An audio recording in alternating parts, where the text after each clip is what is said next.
மனிதன் அவனுக்கு அடிப்படையான தேவைகள் கிடைத்துவிட்ட பிறகு அதற்கு மேலும் மேலும் பொருளை சேர்க்க வேண்டும் என்று ஆசை கொள்ளக்கூடாது. ஊரை அடித்து உலகில் போடுவது, உலகத்தில் இருக்கக்கூடிய செல்வம் அனைத்தும் எனதாகிவிட வேண்டும் என்ற நினைப்போடு செயல்படுவது இது கூடாது.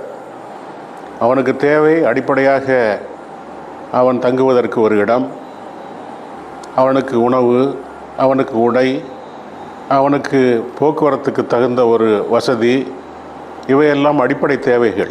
அவனுடைய பிள்ளைகளுக்கு நல்ல கல்வி, அவனுக்கு உடல் நலக்குறைவு ஏற்பட்டு விட்டால் அதை சரி செய்வதற்கு தேவையான மருத்துவ வசதி, இவையெல்லாம் அடிப்படையான தேவைகள்.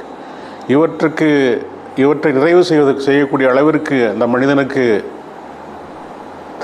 கிடைத்துவிட்டால் போதுமானது என்ற நிறைவு கொண்ட ஒரு நல்ல திருப்தி அடைந்த மனம் கொண்டு விட்டான் என்று சொன்னால், திருப்திப்பட்டு